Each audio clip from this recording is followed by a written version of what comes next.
Salut amoureux d'élevage, bienvenue dans cette nouvelle vidéo, les chroniques d'élevage porcin au Congo-Kinshasa. Aujourd'hui, je vais parler de l'habitation du porc, l'hygiène des loges, des logements et comment les travaux de la porcherie doivent se dérouler. Voilà. Pour l'hygiène du logement, isolement de l'élevage.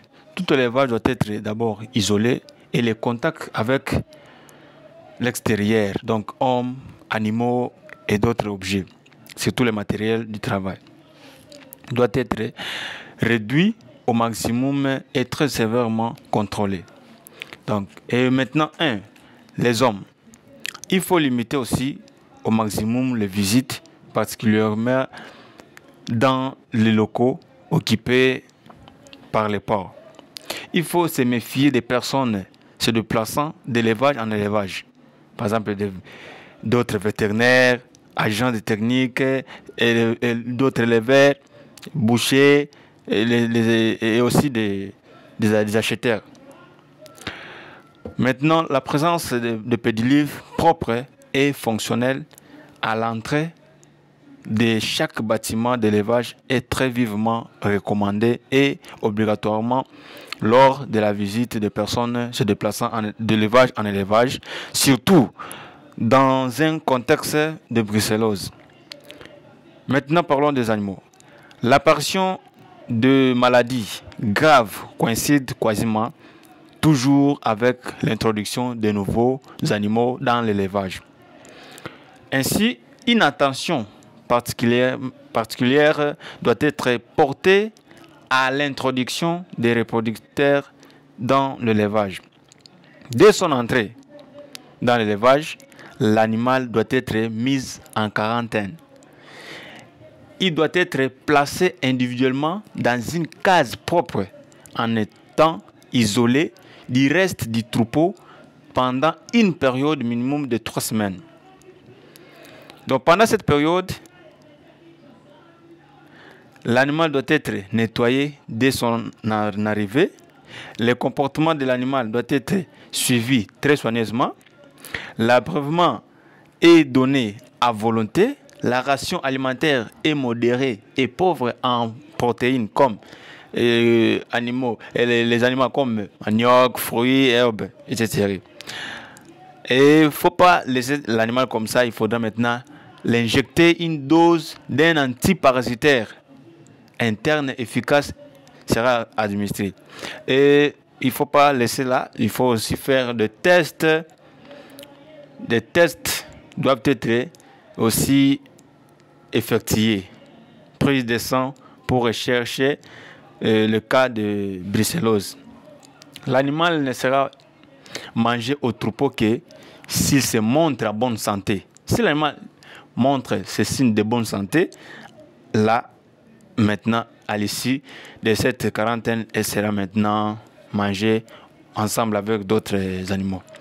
Par ailleurs, aucun animal ne doit être introduit dans l'enceinte de l'élevage des porcs comme les chiens, chats, volailles. Donc, car ils peuvent être vecteurs de germes nocifs. Donc, il faut vraiment être très souple, très vigilant à ce point-là. Maintenant, comment réaliser des conditions favorables en élevage des porcs?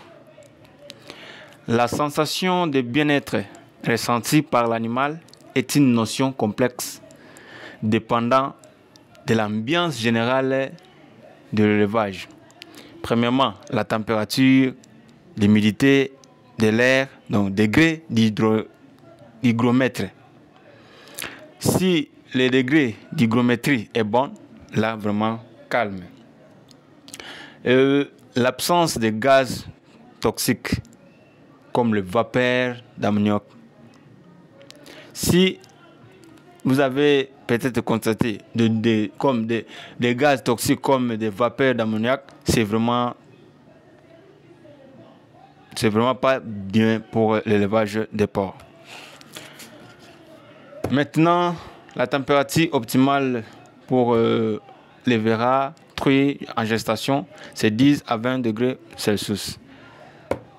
Maintenant, pour l'entretien des locaux. Le maintien permanent d'un bon être des propriétés doit être un souci constant pour l'éleveur. Nettoyage et désinfection. Bien que contraignante, une bonne hygiène des bâtiments est la base d'une prévention efficace contre les maladies et permet ainsi d'éviter de nombreuses pertes économiques. Nettoyage des cases quotidiens ou biquotidiens à l'eau sous pression. Bien que cela soit fastidieux et contraignant, un lavage journalier est indispensable au maintien des conditions d'hygiène convenables pour l'élevage de porcs. Le non-respect de ces procédés entraînera l'apparition de maladies et donc des pertes économiques. L'utilisation des calobotis permet une meilleure hygiène générale de la porcherie, mais ne doit pas empêcher le nettoyage journalier. Parlons maintenant de la désinfection. La désinfection a pour but de détruire les germes et les agents infectieux. Quels soient les désinfectants utilisés? Donc, il faudra peut-être, quels que soient les désinfectants utilisés, son action ne peut s'exercer que sur des surfaces propres et correctement nettoyées au préalable. On peut utiliser le mélange suivant: soude caustique en paillettes, chaud à teinte, BO. On peut aussi utiliser l'eau de Javel, les formules du commerce. Donc, il y a beaucoup de désinfectants à utiliser. Vous pouvez demander aussi conseil à votre vétérinaire. Réparation des matériaux. Comment réparer le matériel? Donc, parlons maintenant des réparations des matériels. Elle doit permettre le maintien du bon état de la porcherie. Donc, soudure, des barres, mangeoires et abreuvoirs.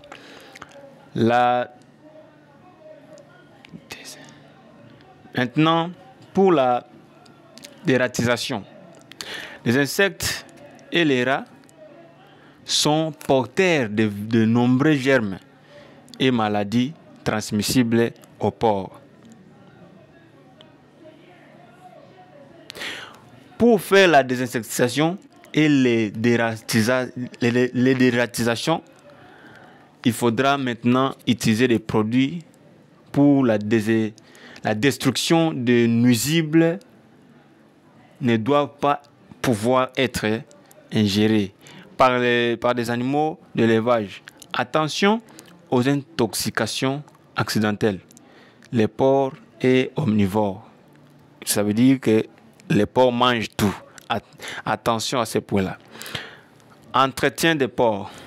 Les parcs, d'abord, parlons maintenant de parcs annexés aux porcheries, doivent surtout permettre aux adultes de faire de l'exercice. Celui-ci ne doit pas se limiter à un bain de boue. La rotation dans l'emploi des porcs est nécessaire, ainsi que leur désinfection régulière par rapport des sulfates par apport de sulfate de fer ou de sulfate de cuivre à dose de 400 kg. Donc attention, il faut attendre 15 jours après l'épandage pour permettre les animaux dans le parc. Donc maintenant, on peut parler de la porcherie ici. C'est quoi la porcherie?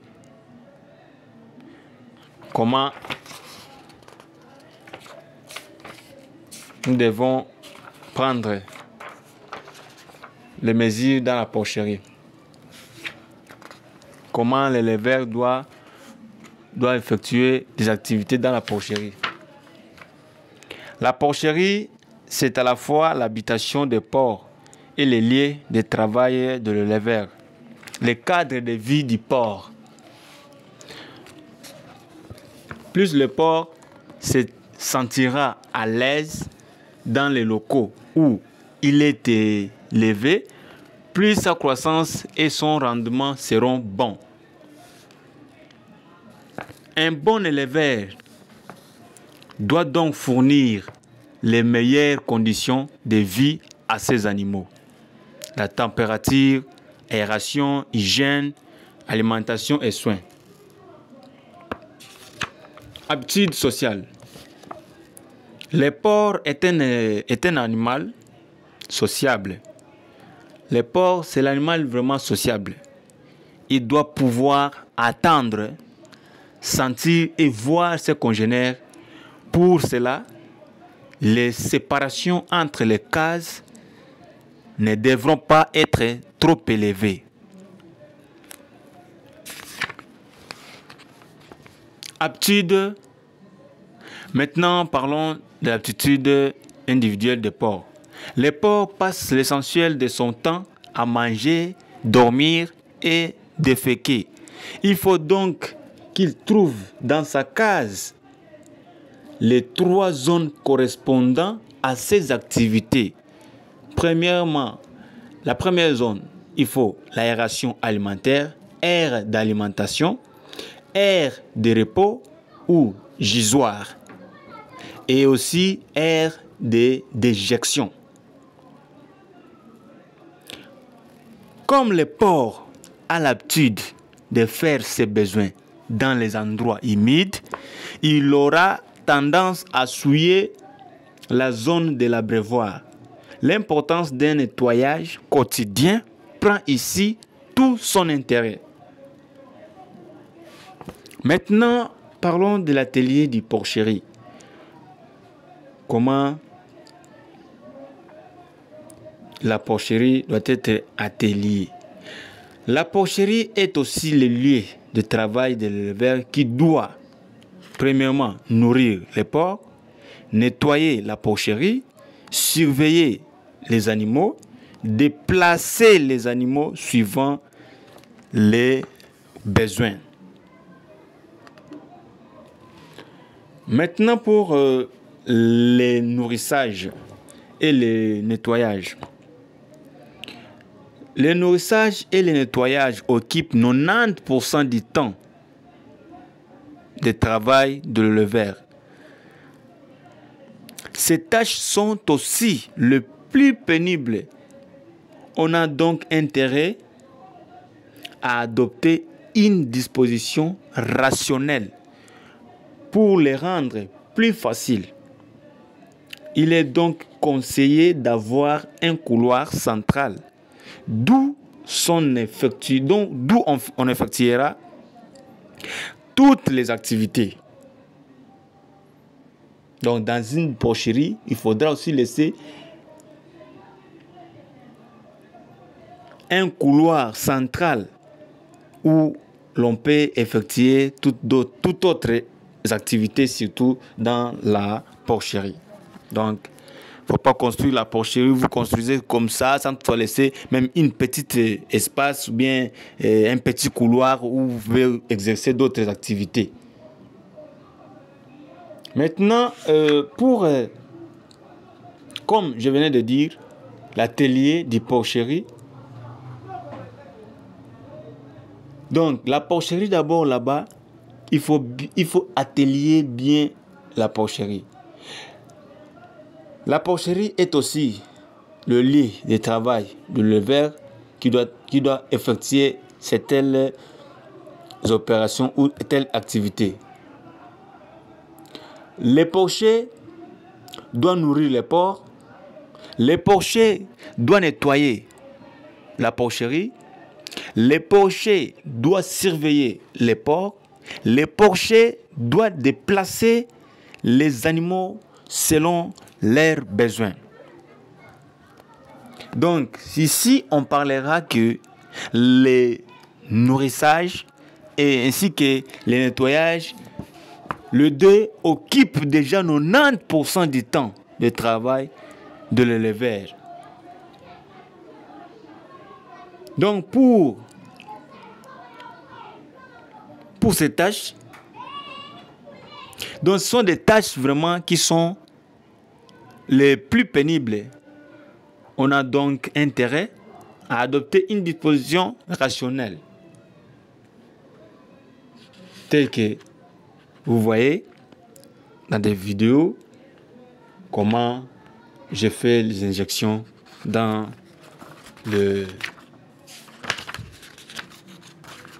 sur les animaux. Donc, la prochaine vidéo vous sera sur base de l'alimentation. On va aussi parler sur base de l'alimentation. Comme je venais de dire, dans la porcherie, l'éleveur doit vraiment faire ces activités-là. Il ne faut pas que l'éleveur soit toujours comme ça, en train de bavarder, en train de faire de n'importe quoi, en train de discuter, faire les discussions de la politique, de football. Non. Dans la porcherie, l'éleveur n'est là que pour le nettoyage, lavage, surveillance des animaux, contrôle des animaux. Donc, voilà. L'éleveur n'est pas là pour faire des discussions sur la politique ou bien sur le football. Tout ça sont des distractions inutiles. Dans la porcherie, comme là-bas, vous voyez, la télé du porcher. Là, les porchers déjà répondent à ces critères. Donc, il répond déjà aux activités qu'il doit exercer, la porcherie. Donc, nourrir les porcs, nettoyer la porcherie, surveiller les animaux, déplacer les animaux suivant leurs besoins. Donc, le nourrissage et le nettoyage occupent déjà 90% du temps du travail de l'éleveur. Ces tâches sont aussi les plus pénibles. On a donc intérêt à adopter une disposition rationnelle pour les rendre plus faciles. Il est donc conseillé d'avoir un couloir central d'où sont effectuées toutes les activités. Maintenant, principe de base de l'organisation et de l'aménagement de porcherie. La porcherie doit s'organiser autour du couloir central, qui est la tour de contrôle. On appelle ça tour de contrôle. De l'élevage, premièrement, sa largeur doit être suffisante pour y accéder avec une brouette ou une chariot d'aliments. Les auges et les portes des cases doivent donner sur des couloirs. Maintenant, le sol des cases doit avoir une pente légère vers l'extérieur pour permettre l'évacuation des lisiers par gravité. Comme là-bas, vous voyez les porchers être en train de nettoyer. Il faudra avoir les loges, les chambres doivent être en pente parce que pour permettre aussi l'écoulement des eaux. Donc, c'est très important. Il est conseillé de séparer les animaux à l'engraissement, les truies gestantes et les truies ayant mis bas. Le bâtiment devra ainsi contenir 3 zones. Quelles sont les zones à mettre dans la porcherie? Quelles sont les 3 zones de la porcherie? La porcherie doit avoir 3 zones. La première zone, c'est la zone d'engraissement. La deuxième zone, c'est la zone de gestation. Et la troisième zone, c'est la zone de maternité. Et là, s'il faudra aussi ajouter peut-être, je peux même ajouter une autre zone qu'on n'a pas peut-être nous dit, Et si, avec notre expérience, nous avons encore découvert une autre zone, c'est la zone de sévrage. Voilà, pour les porcelains. Si vous les sévrez déjà, donc moyennant, il faut 4 zones. Selon moi, 4 zones. La zone d'engraissement, zone de gestation, zone de maternité, une autre zone, la dernière zone, c'est la zone de sévrage. Donc, il faudra avoir toutes ces histoires-là pour que vous puissiez être aussi bien disposé. Aménagement, surface de cases. Donc, tout ça, il faudra respecter toutes ces surfaces. Les abreuvoirs, dans les mesures de possibilité, on adoptera l'abreuvoir automatique à clapet ou à tétine ou bien à pipette. Donc voilà, il faudra aussi faire tout ça. Donc, il faudra aussi respecter les mesures d'hygiène, comme le porcher est là. Et il faudra aussi bien bâtir la porcherie. Si vous ne respectez pas de mesures, si vous ne prenez pas toutes dispositions nécessaires dans l'élevage de porc, vous risquerez de faire de n'importe quoi et de ne pas avancer dans votre projet d'élevage et de ne pas aussi atteindre votre objectif. Donc, tous ceux qui veulent avoir de meilleurs plans, de meilleures techniques, tous ceux qui veulent faire un très bon projet en élevage, tous ceux qui veulent avoir un accompagnement meilleur, fiable en élevage porcin, peuvent directement nous contacter par notre numéro de WhatsApp qui s'affiche en bas de votre écran. Contactez VT Olvador, c'est lui qui vous fait des vidéos et un grand accompagnateur et technicien vétérinaire, zootechnicien. Bye bye, ciao.